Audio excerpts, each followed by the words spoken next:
Federalist number 6. Concerning dangers from dissensions between the states. For the Independent Journal. To the people of the state of New York.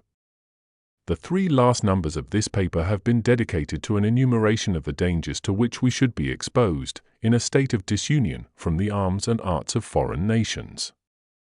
I shall now proceed to delineate dangers of a different and, perhaps, still more alarming kind, those which will in all probability flow from dissensions between the states themselves, and from domestic factions and convulsions. These have been already in some instances slightly anticipated, but they deserve a more particular and more full investigation. A man must be far gone in utopian speculations who can seriously doubt that, if these states should either be wholly disunited, or only united in partial confederacies, the subdivisions into which they might be thrown would have frequent and violent contests with each other. To presume a want of motives for such contests as an argument against their existence would be to forget that men are ambitious, vindictive, and rapacious. To look for a continuation of harmony between a number of independent, unconnected sovereignties in the same neighborhood would be to disregard the uniform course of human events and to set at defiance the accumulated experience of ages. The causes of hostility among nations are innumerable. There are some which have a general and almost constant operation upon the collective bodies of society. Of this description are the love of power, or the desire of preeminence and dominion, the jealousy of power, or the desire of equality and safety. There are others which have a more circumscribed though an equally operative influence within their spheres. Such are the rivalship of commerce between commercial nations, the strife for preeminence and influence between the great members of it, as often as they happen to be differently circumstanced, and particularly the competitions of commerce between those individual nations and tributary states, which we have seen to be likely results of the multiplicity of sovereigns in the former case. The competitions of commerce would be another fruitful source of contention. The states less favorably circumstanced would be desirous of escaping from the disadvantages of local situation, and of sharing in the advantages of their more fortunate neighbors. Each state, or separate confederacy, would pursue a system of commercial policy peculiar to itself. This would occasion distinctions, preferences, and exclusions, which would beget discontent. The habits of intercourse, on the basis of equal privileges, to which we have been accustomed since the earliest settlement of the country, would give a keener edge to those causes of discontent than they would naturally have independent of this circumstance.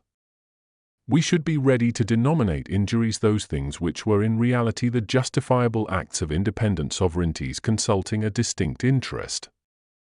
The spirit of enterprise, which characterizes the commercial part of America, has left no occasion of displaying itself unimproved.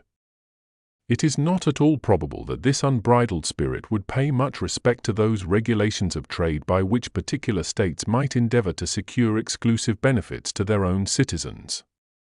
The infractions of these regulations, on one side, the efforts to prevent and repel them, on the other, would naturally lead to outrages, and these to reprisals and wars.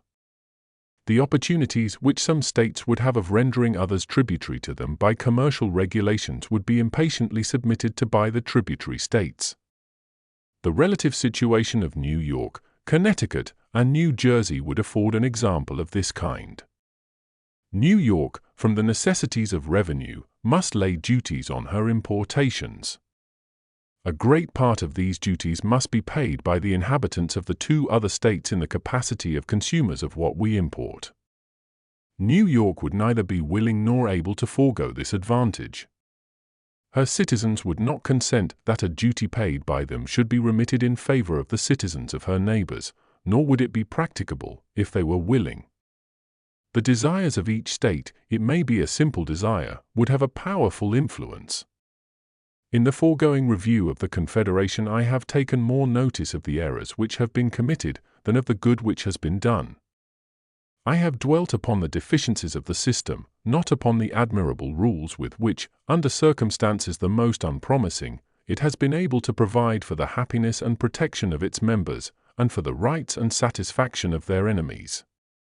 If, in tracing these evils to their origin, I should find it to terminate in a mistake of the governor at the head of the state government, I shall be the more ready to conclude that this was the cause of it, and shall be more inclined to recommend to your consideration the plan of government here reported, which, after all, may be found to be the most expedient of any.